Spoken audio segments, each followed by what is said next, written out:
Hello viewers, welcome to the session on Markov Decision Process in Machine Learning. Please make sure to watch all the prerequisite videos for your clear understanding and to make best use of it. Firstly, let us look at the definition of Markov Decision Process. A Markov model is a stochastic model that assumes the Markov property.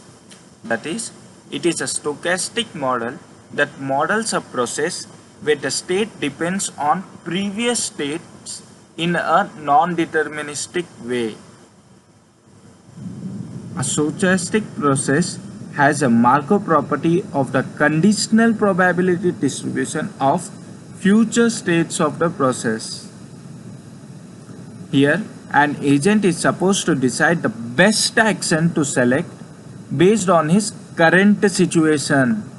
When this step is repeated, the problem is known as Markov decision process. And our system can be in two states. Either it can be autonomous, taking decision on its own, or it can be a controlled one. If it's an autonomous and fully observable state, then we apply Markov chain. And if our system is autonomous and our state is partially observable, then we apply hidden Markov state. Whereas in control system, if it is fully observable state, we apply Markov decision process, and if it is partially observable, then we apply partially observable Markov decision process. So let's now understand the Markov decision process through this famous example. Here S0, S1 and S2 represents the various states that a system can take, and A0, A1 are the actions that it can perform from each particular state. So the Markov decision process states that we have to take a decision based on the current situation. So consider here, if we are in a particular state S0, then if we take the action A0, then the probability of going to state S2 is 0.5 and probability of going back again to S0 is 0.5. So if from current state S0, if we take an action A1, then there is complete probability of 1 that we will go to state S2, and we have no probability that we go to S1 from S0 if we take steps A0 and A1. So this is the explanation of this diagram, and moreover during these transitions we may get positive values and negative values, which stands for rewards and penalties, and which helps in effective decision making through our process. So let's now understand it more clearly through a numerical example. For that, let's consider this diagram where we are having three states: sunny, cloudy and rainy, and the probability of staying sunny into sunny itself is 0.8, and rainy and it will be rainy only is 0.6. Like this, we have mentioned all the probabilities of remaining in same state or changing from one state to another state. For example, from sunny to rainy it is 0.05. So the same probabilities can be mentioned into a square matrix of n by n, where n represents the different states of a given problem. So it has been transformed into a two-dimensional matrix where if today is rainy and day after tomorrow will be cloudy is 0.2 is the probability. So let's solve a problem so that we can get the clear idea about Markov's decision process. So the question is, today is sunny. What's the probability that tomorrow is also sunny and day after tomorrow is a rainy day?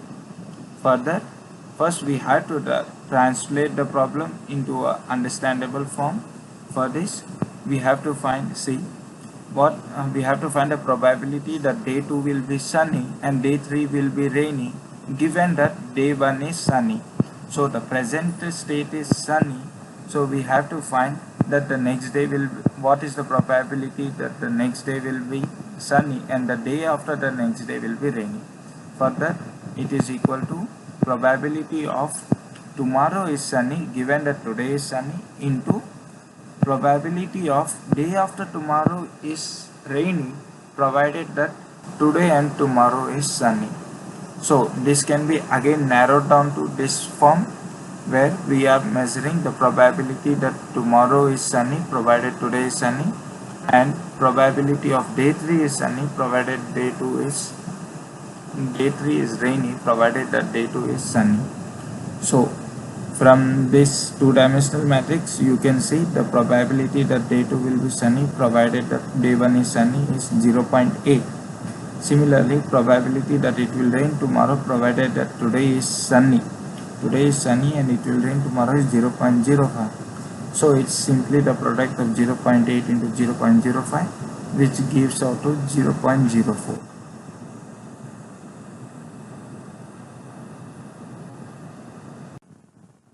So now let's explore hidden Markov model.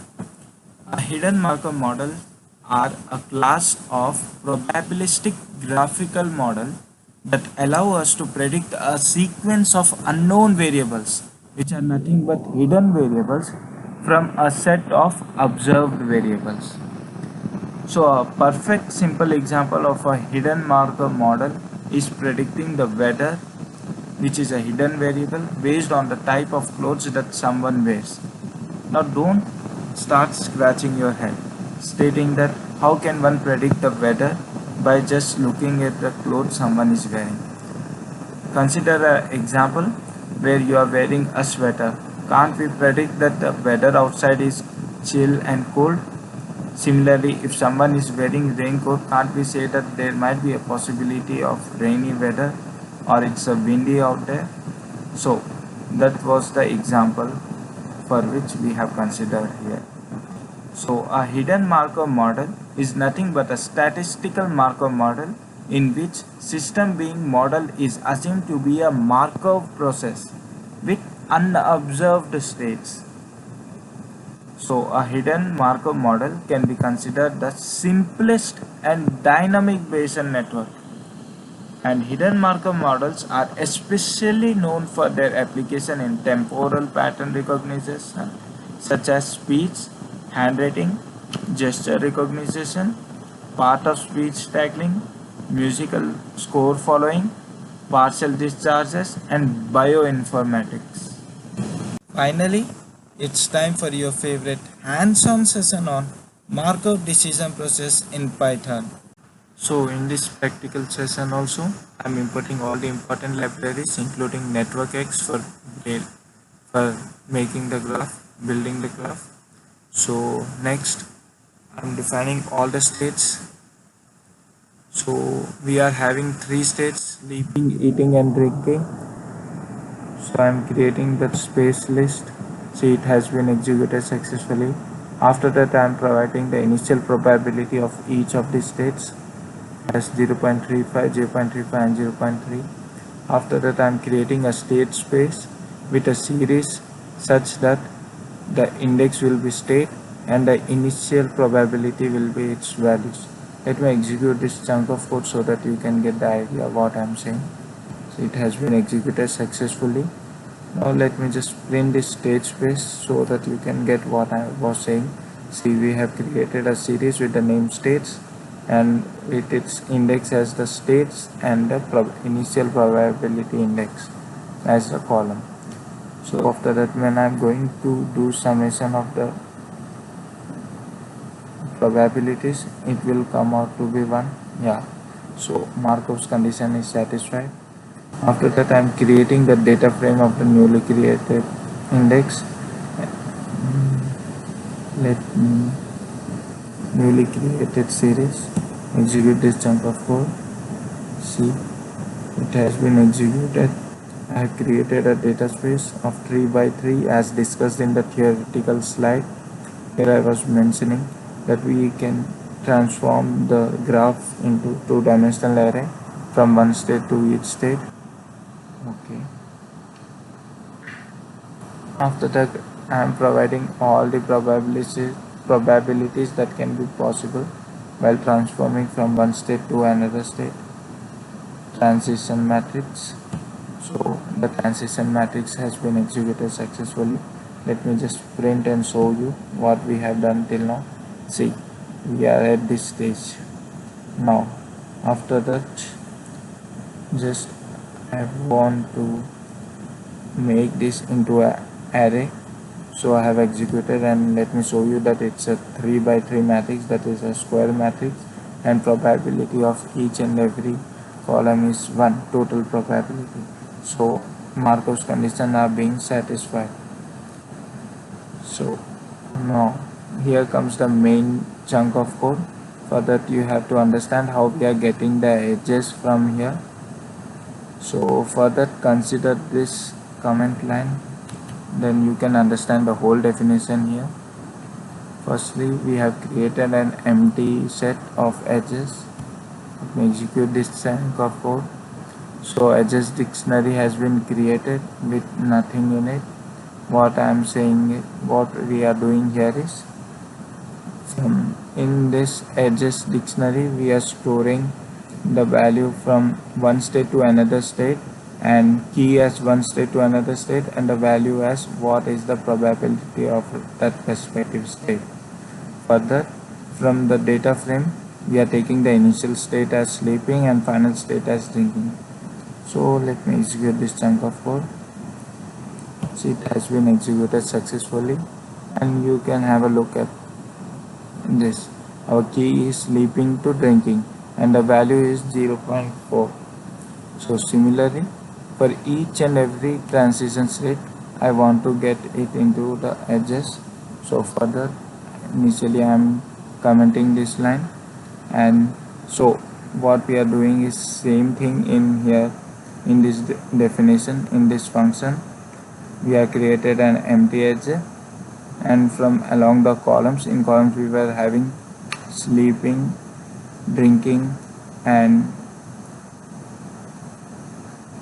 eating. Sleeping, eating, and drinking. And for each state, again we are looking into the index sleeping, in drinking or eating, and then getting the edges of each and every, getting the edge between each and every state, that is from initial state to final state. Let me execute this chunk of code, and also importing pretty print to print this edges value in a much better way. So let me execute this chunk of code. See, it has been executed successfully, and all the 9 possibilities from initial state to final state has been shown here, and you can have a look at it. After that, I am implementing same thing in the graph. If I want to implement Markov decision process in a graph, then we have to first create a graph, multiple dimensional graph, and I am adding all the nodes, and the nodes are only states, that is sleeping, drinking, and eating. Let me execute this chunk of code and display the nodes of the graph. See, it has been executed successfully, and the various nodes are this one. And in order to add the edges, what I am doing is, from the edges weight list what we have gathered here, from that I am mentioning the temporary origin and temporary destination keyword. A k of 0 and k of 1 represents here, for each and every iteration, k of 0 will be the first set and k of 1 will be the second final one. So for example, if it is drinking to eating, for k of 0 will be drinking, k of 1 will be eating. Similarly, I am adding this edge to between each and every states, and after that we are printing it. First, let's execute this chunk of code. See, it has been executed successfully, and now let's show you the graph with edges also. See, it has been successfully executed.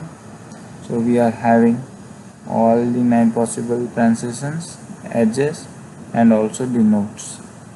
And as usual, I have included code snippet for your fast revision, so you can pause your video right here and can take the screenshot of the same for your future reference. I hope this video proved fruitful to you, and hope you have gained something extra than what you were knowing earlier. Thank you.